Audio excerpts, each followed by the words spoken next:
Um relator que não se curva ao sistema. Um deputado que já chamou Eduardo Bolsonaro de amigo e que enfrentou Moraes de frente. E agora, justamente ele, é quem vai conduzir o processo no Conselho de Ética. Será que a esquerda perdeu o controle do jogo? Brasília está em chamas.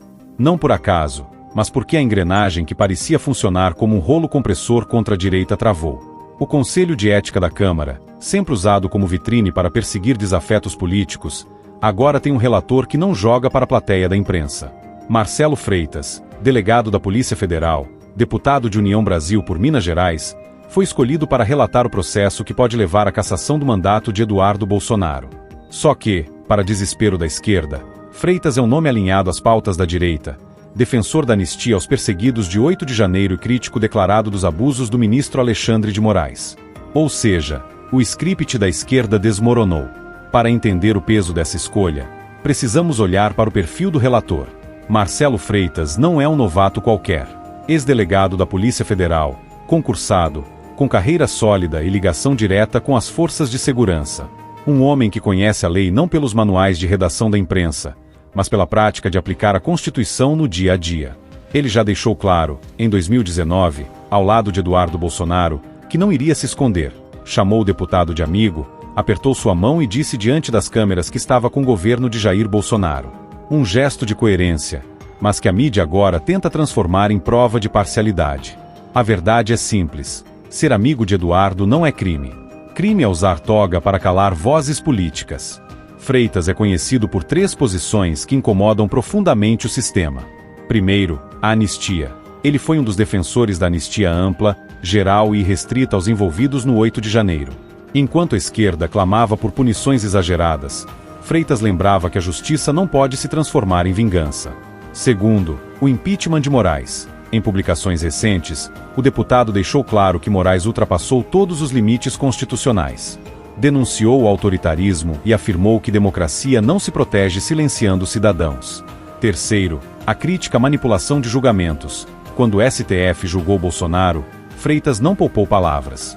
Disse que parecia um julgamento de cartas marcadas, com sentença escrita antes mesmo da defesa ser ouvida. Essas posições não são radicais. São apenas óbvias para qualquer brasileiro que enxerga os abusos diários de um judiciário transformado em partido político. Agora, compare. O PT foi o autor da representação contra Eduardo Bolsonaro. O mesmo PT que fala em soberania nacional, mas que nunca hesitou em se ajoelhar para ditaduras estrangeiras em troca de apoio político.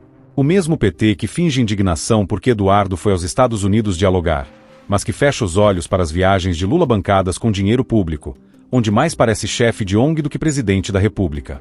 Ou seja, o problema não é soberania. O problema é que Eduardo Bolsonaro não pediu bênção ao establishment. E quando um deputado da direita se recusa a se curvar, o sistema reage com fúria.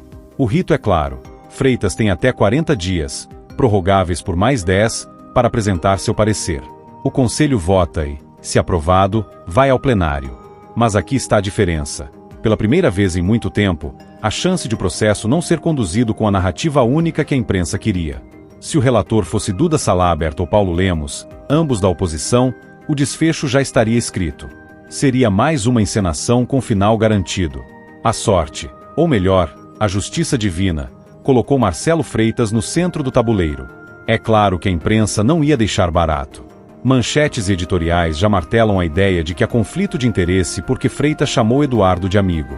Mas a mesma imprensa nunca viu problema quando ministros do STF trocavam sorrisos com políticos que seriam julgados por eles. Nunca acharam parcialidade quando juízes frequentavam eventos partidários da esquerda. Nunca denunciaram os laços íntimos entre jornalistas e os próprios réus da Lava Jato. É a velha seletividade. Quando a esquerda é beneficiada, chama-se normalidade democrática. Quando a direita tem uma chance, é escândalo. Não se enganem, esse processo não é apenas sobre Eduardo Bolsonaro. É sobre se ainda existe espaço para algum equilíbrio dentro das instituições. Se Marcelo Freitas for massacrado pela mídia e pressionado pelo sistema a recuar, teremos mais uma prova de que qualquer dissidência contra a esquerda é esmagada. Mas se ele mantiver a firmeza, o caso pode se tornar um marco. Um ponto de virada onde a Câmara finalmente mostra que não é apenas carimbadora das vontades do STF. Nos corredores da Câmara, já circula a avaliação de que a escolha de Freitas foi um golpe duro contra os planos do PT. Eles esperavam condução fácil, rápida e espetaculosa. Agora, terão de lidar com um relator que não é marionete.